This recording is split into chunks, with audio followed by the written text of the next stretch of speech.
Olá, meu amigo e amiga! Estamos de volta com o nosso Portal do José, neste final de sabadão, ainda repleto de muitas expectativas no ar, porque afinal de contas ninguém é capaz de saber em que momento e o que decidirá o Procurador-Geral da República sobre o futuro do inelegível, o chefe da Orcrim de golpistas, o senhor Jair Bolsonaro. Mas tem uma coisa que nós estamos vendo com muita nitidez, é que a extrema-direita bolsonarista entrou num terreno repleto de areias movediças por todos os lados. E quanto mais eles se movimentam, mais eles afundam. Eu vou mostrar aqui para vocês algumas imagens, algumas cenas, que são bem ilustrativas de como está acontecendo e as últimas notícias desse sabadão para a gente ficar atualizado das coisas que estão acontecendo e projetar algumas coisas que certamente acontecerão. Eu quero aqui cravar com vocês uma previsão, porque eu tenho certeza que não vai ter nenhum desvio, nenhuma margem de erro. Aconteça o que acontecer, nada irá melhorar a vida do senhor Jair Bolsonaro e de seu clã. Bom, vou explicar por quê, mas antes de mais nada, é sempre fundamental convidar você que chegou agora ao nosso portal e ainda não é inscrito, para que melhor você se inscreva aqui conosco, venha participar do nosso portal, conheça os nossos outros vídeos. Se você gostar, compartilhe, recomende, nunca se esqueça do seu joinha, o seu comentário e, se puder, prestigie também nosso clube de membros e o nosso novo canal de cortes. Você que é muito bem-vindo e muito bem-vindo. Gente, olha só o que está acontecendo nessa areia movediça geral, nesse pântano, né? Filhos de Bolsonaro movimentam 8 milhões e levantam suspeita de lavagem. O relatório da Polícia Federal analisou dados que mostrou movimentações suspeitas nas contas dos irmãos Eduardo e Carlos Bolsonaro. Gente, tem um detalhe que a matéria não mostra também, né? É que, em regra, essa gente gosta de operar muito com dinheiro vivo, dinheiro que não passa pelos bancos, com valores que não passam pelos bancos. Então, se eles estão movimentando essa grana toda dentro do sistema oficial, a gente também tem o direito de indagar se não tem malas rodando por todos os lados, porque essa gente, inclusive, não gosta de deixar nenhum tipo de rastro, mas eles fazem tanta besteira, cometem tantos crimes que os rastros vão sendo apanhados, né? Um deles saiu hoje também, nesse sabadão. Empresário com dívidas trabalhistas enviou 700 mil reais a Carlos Bolsonaro. Gente, o que leva um vereador do Rio de Janeiro a ter depósitos na conta de 700 mil reais de empresário? Está envolvido aí em algum tipo de problema, né? Então, são situações, gente, sem falar, né, em coisas que devem ter vindas também em maletas, como sempre foi o modus operandi dessa família, que é mais do que uma família, né? É uma Orcrim, porque só tem gente envolvida ali com algum tipo de banditismo. Aliás, essa grana toda que essa gente está movimentando, até comentei com vocês ontem, né? Será que dessa grana toda, eles que se autoproclamam como religiosos, evangélicos, eles deram lá o dízimo para a igreja às quais eles alegam pertencer? Então é uma coisa para... Eu tenho essa curiosidade, né? Sabe, pelo menos se no mundo criminoso eles ainda têm um lampejo ali de fazer alguma coisa que possam entender como uma coisa boa, né? Bom, ainda está repercutindo bastante a fala do ministro Alexandre de Moraes, que lá nesse encontro da LIDE lá, ele falou coisas muito importantes de uma forma muito concisa e desmoronou, destruiu, destroçou as falas anteriores do André Mendonça, que, do ponto de vista acadêmico, gente, é uma coisa deplorável, né? E do ponto de vista ideológico, nós já sabemos como é a criatura. Mas o ministro falou algumas coisas, eu mostrei já uns trechos para vocês aqui, mas eu quero sublinhar só mais um trechinho aqui que eu achei muito importante, que eu não mostrei nos nossos encontros anteriores. Vamos a ele. Todos os ataques, nós mantivemos um poder judiciário independente no Brasil. Só um poder judiciário independente é respeitado. É porque o André Mendonça tinha falado, né, que o Poder Judiciário ele tem que ser respeitado e não temido, né? Ele não falou do Poder Judiciário, ele estava se referindo ao Alexandre de Moraes, e o Alexandre de Moraes estava dizendo, olha, o respeito se dá em relação a outras perspectivas. Ele está explicando como. Vamos lá. O respeito se dá pela independência. Um judiciário vassalo, covarde, um judiciário que quer fazer acordos para que o país momentaneamente deixe de estar conturbado, não é um judiciário independente. Quer dizer, aquele discurso, né? A pacificação. Nós temos que chegar à pacificação. Pacificação, uma pinóia, uma ova, né? É o que está nas entrelinhas que o ministro Alexandre de Moraes está bem pontuando. E o judiciário no Brasil é um judiciário independente. O judiciário que não é independente não tem o direito de ser chamado judiciário. Eu posso garantir aos senhores e às senhoras que no Brasil o judiciário é independente e é corajoso. Os ataques podem continuar a ser realizados de dentro ou de fora, pouco importa. O juiz que não resiste à pressão, que mude de profissão e vai fazer outra coisa na vida. Gente, foi uma pancada muito certeira em cima desse discurso do André Mendonça, né? O covarde, desculpa aqui, tá, gente? Eu tenho que falar. O seu bundão, se você não tem capacidade, você não tem envergadura moral para decidir alheio a essas pressões, você está no lugar errado. Suma daí, vaza do Poder Judiciário. Estou traduzindo da forma mais botecal, né? Um papo de boteco aqui. Vamos lá. O judiciário, ele cresce com a pressão, porque essa é a função do juiz, julgar e decidir. Então, foi espetacular, bem precisa a fala do ministro Alexandre de Moraes, e logo na sequência aconteceu um negócio curiosíssimo. Teve um jantar ali promovido para os palestrantes, dentre eles o ministro Alexandre de Moraes, e um dos palestrantes também, num dos painéis lá, foi o governador Cláudio Castro, do Rio de Janeiro, que estava sendo cotado, estava se lançando a senador pelo bolsonarismo. Mas aí ele cantou a música lá, Evidências, e o ministro Alexandre de Moraes estava ali. E a letra da Evidências, ela é muito emblemática, né? Dentro desse contexto. Cantou Cláudio Castro: quando eu digo que te deixei de te amar, é porque eu te amo. Quando eu digo que não quero mais você, é porque eu quero. Eu tenho medo de te dar meu coração e confessar que estou em tuas mãos, mas não posso imaginar o que vai ser de mim se eu te perder um dia. Eu me afasto e me defendo de você, mas depois me entrego. Faço coisas que eu não sou, mas depois eu nego. Mas a verdade é que eu sou louco por você. Aí ficou muito emblemática essa canção do Cláudio Castro, né? Que a gago e usa a música para disfarçar um pouco a gagueira, né? Vamos pegar um trechinho aqui, gente, olha só. Mas a verdade é que eu sou louco com você e tenho medo de pensar em te perder. Eu preciso... Nossa, mas deu uma desafinada geral, né? Mas o ministro estava ali vendo o Cláudio Castro nessa aí, né? Bom, defesa de Bolsonaro chama a acusação da Polícia Federal de peça política via lawfare e nega asilo na Argentina. Rascunho não é indício de fuga. Pois bem, é a tarefa hercúlea da defesa de Bolsonaro. Agora, como disse para vocês, vamos ver o que o Procurador-Geral da República decidirá. Se ele decidir que o caso é de pedir uma prisão preventiva de Bolsonaro, ele vai pedir para o ministro Alexandre de Moraes, que fará o despacho.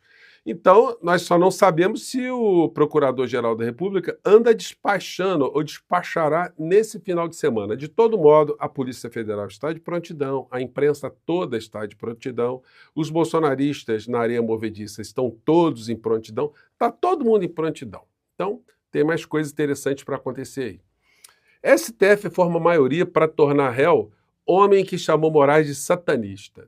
Uma dessas criaturas, gente, elas nos dão muito conta do que aconteceu com o cérebro, com a alma de muitas criaturas. Esse indivíduo aqui que está com a camiseta escrito corrupção é o tal do Glaudson da Silva Cabral, o cara que acabou de se enrolar no Supremo Tribunal Federal.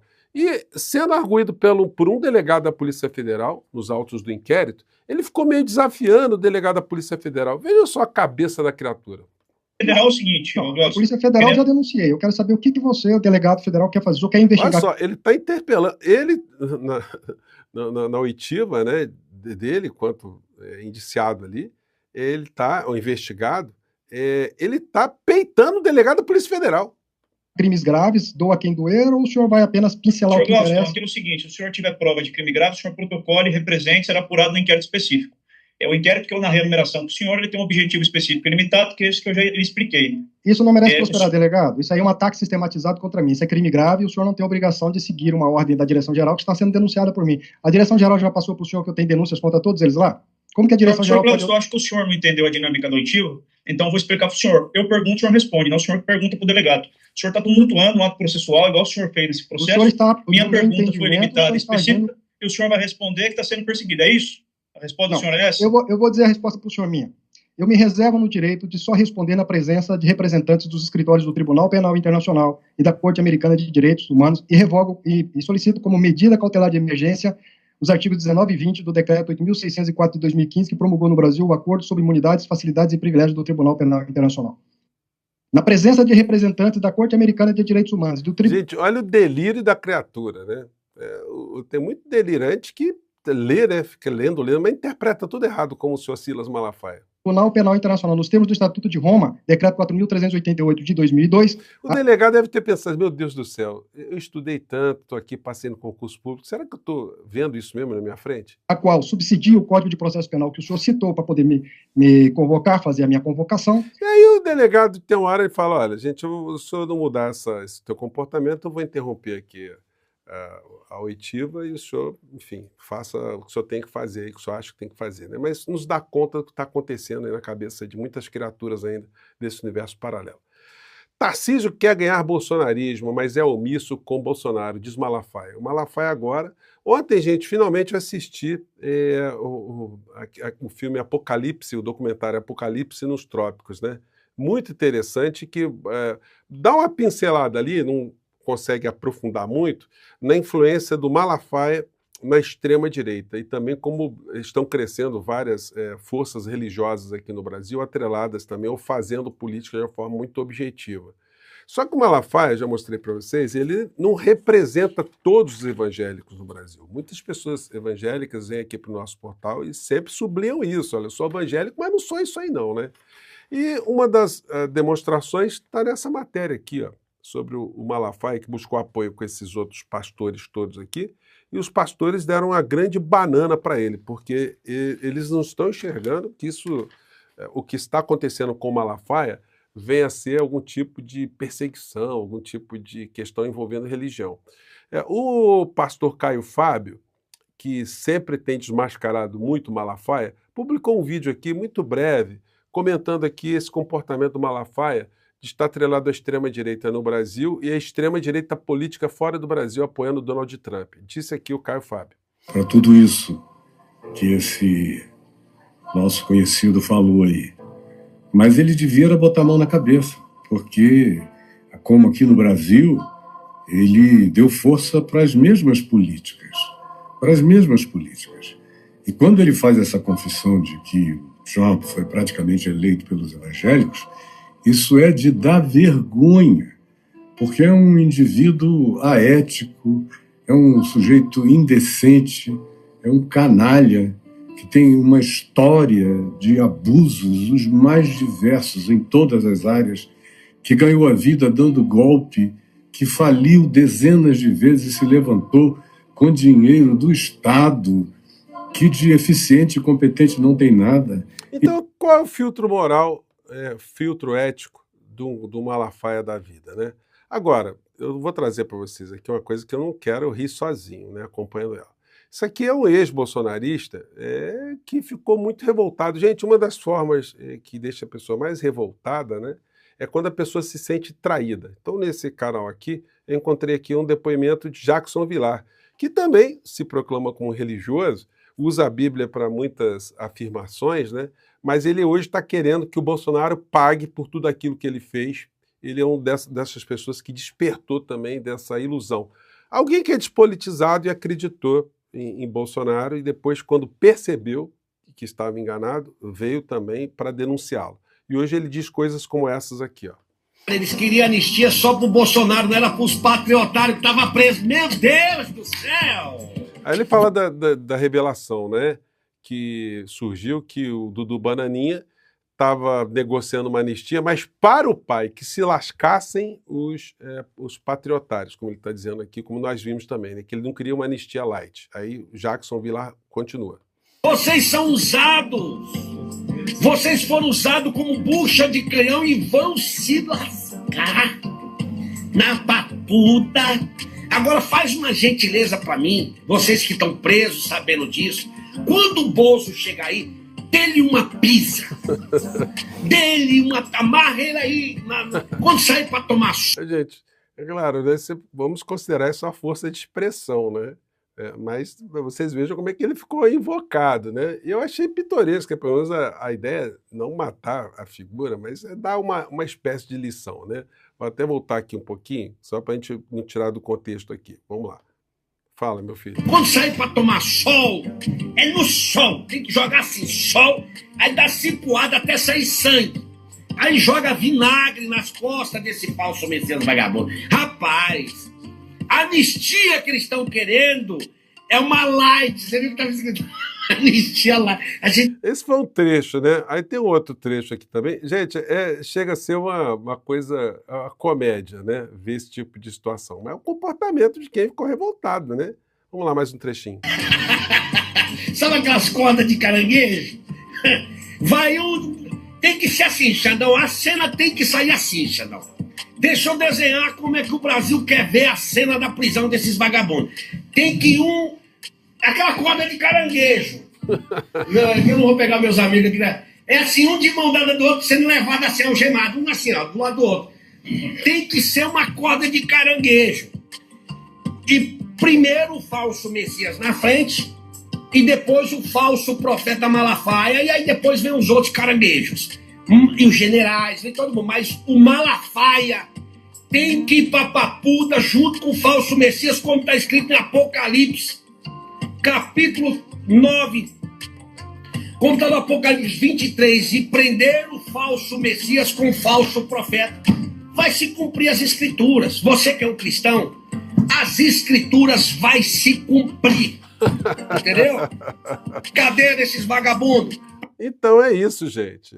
Olha, e ele não está isolado não, tá?